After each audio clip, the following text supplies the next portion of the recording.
This channel does not promote any violent, harmful, or illegal activities. All content provided by this channel is meant for an educational purpose only.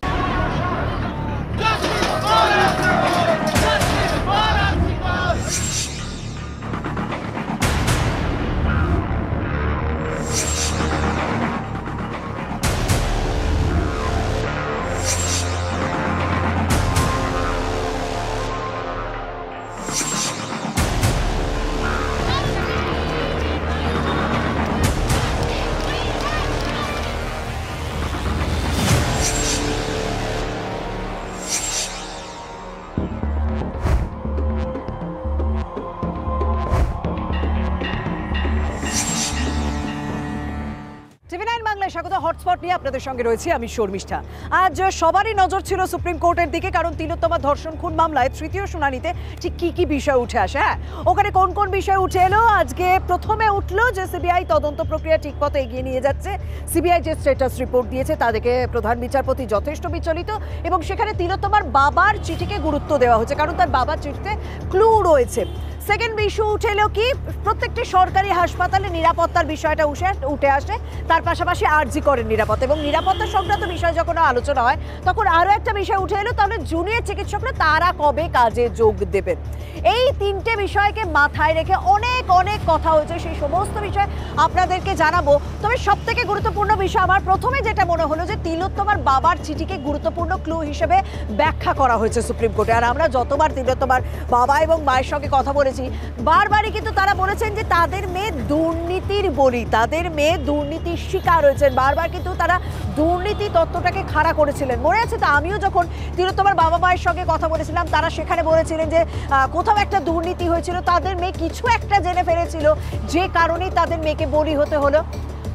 সেরকমই কি কিছু ইঙ্গিত দেওয়া হয়েছিল এরকম চিঠিতে, যে চিঠিটাকে গুরুত্ব দেওয়া হলো দেশের শীর্ষ আদালতে? যাই হোক, প্রথমে বাবা মায়ের বক্তব্য শুনুন আগে যখন কথা বলেছিলাম, এবং স্বাভাবিকভাবে এই বিষয়টা ভাবার আরও অনেক বিষয় আজকে আলোচিত হয়েছে, সেগুলো যেতে যেতে বলছি।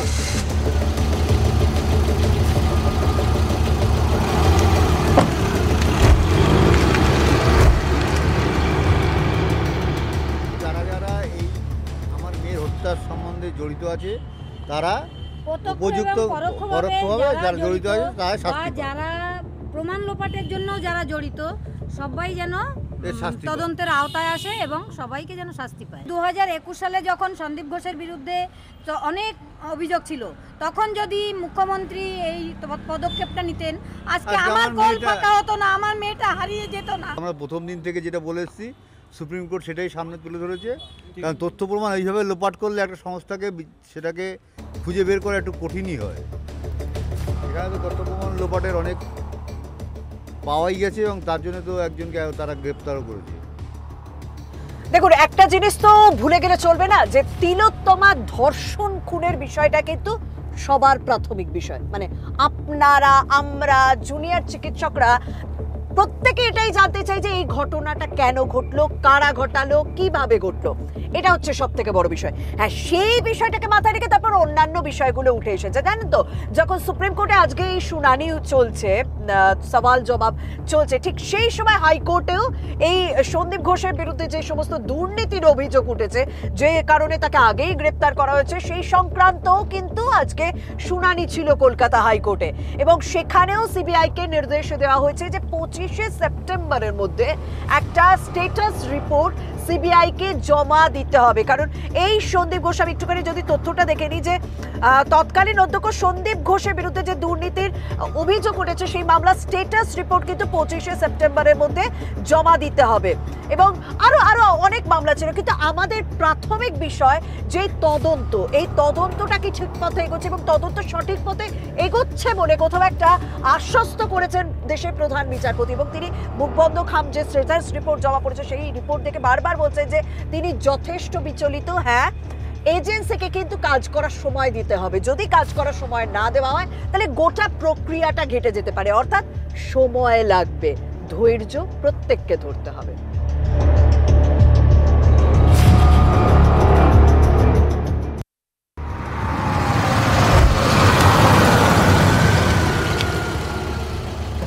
খুব অবাক হচ্ছেন হয়তো, আরজি করে কেন এলাম। আরজি করে জুনিয়র চিকিৎসকরা তো এই মুহূর্তে স্বাস্থ্য ভবনের সামনে অভিযানে রয়েছে, হ্যাঁ সেখানেও যাব, কিন্তু ব্যাপারটা কি বলতো, সুপ্রিম কোর্টে যখন নিরাপত্তা নিয়ে কথা উঠছিল না, তখন আরজি করে নিরাপত্তা নিয়ে সবার প্রথমে আলোচনা হয়। কারণ বলা হচ্ছে ইন্দিরা জয়সিং তিনি কিন্তু বলছেন যে আরজি করে নিরাপত্তাটা সুনিশ্চিত করতে হবে, জুনিয়র চিকিৎসকরা কাজে যোগ দিতে চায়, কারণ তারা ফিয়ার সাইকোসিসে ভুগছেন, কারণ যারা এই ঘটনাটার সঙ্গে জড়িত তারা বিভিন্ন জায়গায় ঘুরছে, সেই কারণে ভয় রয়েছেন। এছাড়া এখানে আমরা দেখেছিলাম যে 14ই আগস্ট যখন এই ভাঙচুর করা হয়, তারপরে আদালতের নির্দেশে, দেশের শীর্ষ আদালতের নির্দেশে এখানে সিআইএসএফ মোতায়েন করা হলো, কিন্তু কটা হাসপাতালে এই সিআইএসএফ রয়েছে, এখানেই বা সিআইএসএফ কতদিন? কারণ ভগবানপুরে আপনাদের তো দেখিয়েছি যে কিভাবে চিকিৎসকদের উপর মারধর করা হয়েছে। দেশের প্রত্যেকটা সরকারি হাসপাতালে নিরাপত্তা তো সুনিশ্চিত করতে হবে, রাজ্যের প্রত্যেকটা সরকারি হাসপাতালে তো নিরাপত্তা সুনিশ্চিত করতে হবে, এবং এই কথাটা বলা হচ্ছে যে আরজি করেরও নিরাপত্তা সুনিশ্চিত করতে হবে, বরাদ্দ হচ্ছে, মুখে বলা হচ্ছে, কিন্তু কাজ কি হচ্ছে? কপিল সিবাল বলছে যে হ্যাঁ একটুখানি সময় লাগবে কিন্তু হয়ে যাবে, মুখ্যমন্ত্রী আশ্বাস তো দিচ্ছেন, কিন্তু আশ্বাস তো নিরাপত্তা হতে পারে না।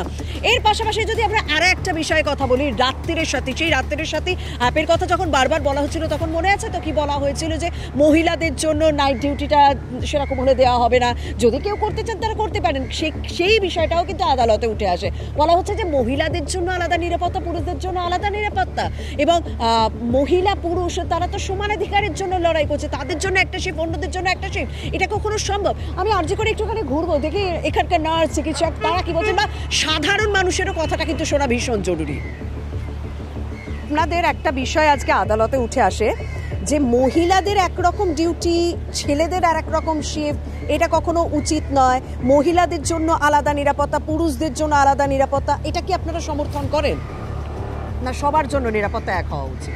সবার জন্য তো নিরাপত্তা এক হওয়া উচিত, যেহেতু মেয়েদের একটু বেশি হওয়া উচিত। যেহেতু দেখুন, আদালতে যখন আজকে সওয়াল জবাব হয় না, তখন একটা বিষয় পরিষ্কার করে বলে দেওয়া হয় যে বেসরকারি যে নিরাপত্তা সংস্থাগুলি রয়েছে তাদের কর্মীদেরকে দিয়ে কি সরকারি হাসপাতালের নিরাপত্তা সুনিশ্চিত করা যাবে? কারণ এই ঘটনায় যে মূল অভিযুক্ত, যাকে প্রথমেই অ্যারেস্ট করা হয়েছিল, সেই সঞ্জয় রায়, সেও কিন্তু একজন সিভিক ভলান্টিয়ার, সেও কিন্তু কন্ট্রাকচুয়াল কর্মী, সেও কিন্তু যখন তখন যেখানে খুশি যেতে পারতো। সেই ক্ষেত্রে নিরাপত্তার দিকটা যদি জোরদার করতে হয়, তাহলে কি বেসরকারি নিরাপত্তা সংস্থার ভূমিকা নিয়েও কিন্তু বারবার রাজ্য প্রশ্ন ওঠে আদালতের অভ্যন্তরে।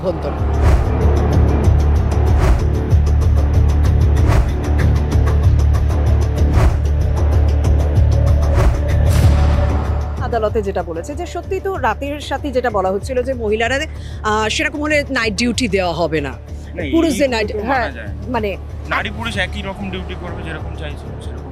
তার মানে আদালত যে অবজারভেশনটা যে একজন পুরুষের ক্ষেত্রে যতটা নিরাপত্তা, একটা মহিলার ক্ষেত্রেও ততটা নিরাপত্তা সুনিশ্চিত।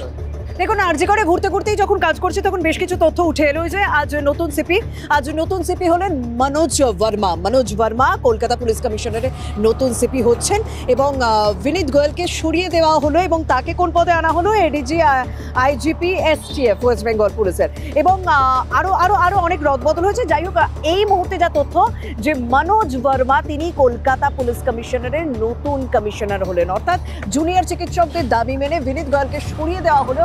মুখ্যমন্ত্রী মমতা বন্দ্যোপাধ্যায় গতকালই ঘোষণা করেছিলেন যে বিনীত গোয়েল আজ তিনি দায়িত্ব বুঝিয়ে দেবেন মনোজ বর্মাকে, তাহলে মনোজ বর্মা নতুন পুলিশ কমিশনার হলো। কিন্তু বিনীত গোয়েল তাকে অন্যত্র স্থানান্তর করা হলো, এবং গতকাল মুখ্যমন্ত্রী আরও একটা কথা বলেন, জানি ইতিমধ্যেই চর্চা শুরু হয়ে গিয়েছে যে বিনীত গোয়েল তিনি যেখানে কাজ করতে চেয়েছিলেন সেখানেই তাকে পাঠিয়ে দেওয়া হয়েছে। এটা নিয়ে অনেকে অবশ্য চর্চা করছে, কিন্তু হ্যাঁ আমি কোনো রকম অ্যাঙ্গেল দেবো না, আমি ফ্যাক্টটাই আপনাদের সামনে তুলে ধরবো যে বিনীত গোয়েলকে সরিয়ে মনোজ বর্মা হলেন কলকাতা পুলিশের নতুন কমিশনার।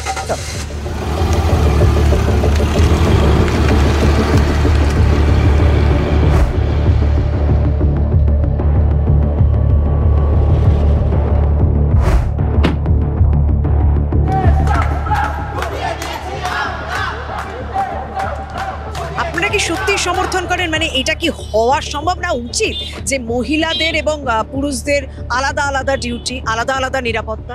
একদমই না, একদমই।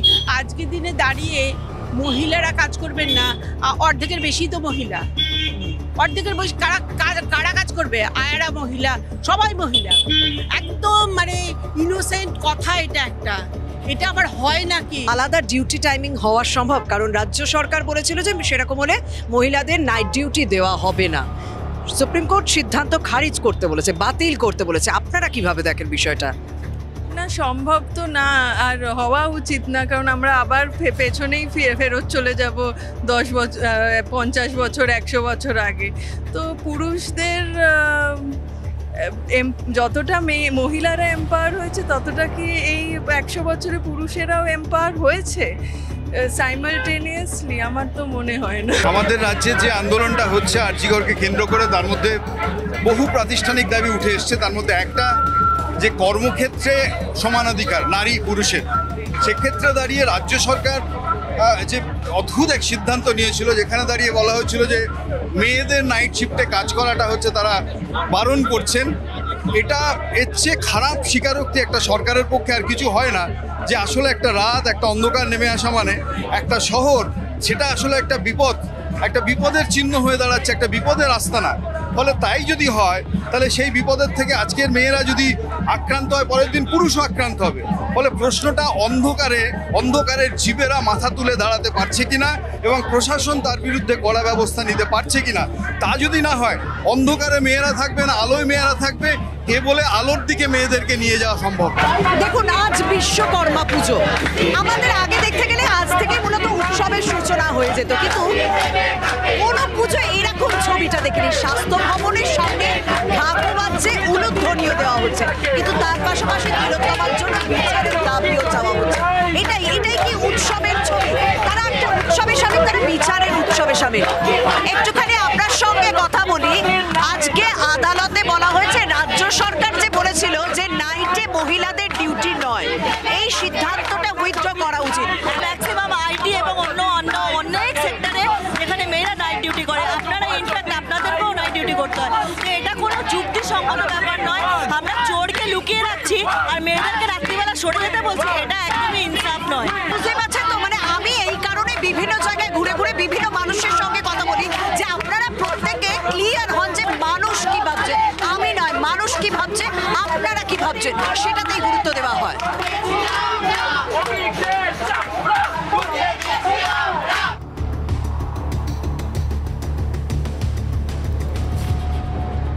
মহিলারা রাত্রিবেলা ডিউটি করবে না, এটা ভাবতেই পারি না। কারণ আমার মেয়ে ও ডাক্তার, এবং আমরা ছোটবেলা থেকে ওই মানসিকতা নিয়ে বড় হইনি যে মেয়েরা রাত্রিবেলা ডিউটি করবে না। অবশ্যই করবে, নিশ্চয়ই করবে, এর মধ্যে কোনো ভুল নেই, ভ্রান্তি নেই, কিচ্ছু নেই। একদম আপনাদেরকেও রাতে ডিউটি করতে হয়, আপনাদের প্রত্যেকে করতে হয়, এবং বিভিন্ন প্রফেশনে আমরা যারা রয়েছে আমাদেরকেও রাতে ডিউটি করতে হয়। নিরাপত্তা কথাটা কখনো নারী পুরুষে বিভেদ করা সম্ভব? না, এটা একদমই নয়। যে ডিউটি করছে সে তো মেয়ে ভেবে কি ছেলে ভেবে করছে না, সে তার নিজের প্রফেশনালিজমটা মেনটেন করে করছে। কাজেই সব মানুষেরই সেফটিটা দরকার, তাদের কাজের দিক থেকে সেফটিটা সবারই প্রয়োজন। আর মেয়েদেরকে রাত্রিবেলা ডিউটি না দেওয়া মানে আমরা অনেক বছর পেছনে চলে যাচ্ছি, অনেক বছর পেছনে। কেন আমরা সেটা করবো আর করতে দেবো? সেটা শুধু ডাক্তারদের না, যে কোনো প্রফেশনাল সেফটি এই রাজ্যের সেটা দেখা দরকার, যে সেটা যাতে দিতে পারে সেই সেফটি, সেটা যদি না দিতে পারে সেটা তাদের অক্ষমতা। কখনোই বলতে পারে না কাউকে যে তোমরা মেয়েরা ডিউটি করবে না রাতে, তার মানে তাদের অক্ষমতাটাকে ঢাকছে তারা। তাহলে সুপ্রিম কোর্টে প্রথম বিভাগে যেটা উঠেছিল তদন্ত, সেই তদন্ত নিয়েও আপনাদেরকে ইনফরমেশন দিয়ে দিলাম। সেকেন্ড পার্ট কি উঠে এলো? নিরাপত্তা, চিকিৎসকদের নিরাপত্তা, সমস্ত সরকারি হাসপাতালে নিরাপত্তা নিশ্চিত করতে হবে, এবং সেই নিয়ে চিকিৎসকরা কি বলছেন, সাধারণ মানুষ কি ভাবছেন, তারও রিয়াকশন আপনাদেরকে তুলে ধরলাম। এবার লাস্ট সব থেকে গুরুত্বপূর্ণ আরও একটা পয়েন্ট তো রয়েছে, যে কর্মবিরতি কি উঠবে, আজ কি কোনো রকম সিদ্ধান্ত হতে চলেছে, তারও আপডেট আপনাদের দেবো, তবে একটুখানি অপেক্ষা করতে হবে। তার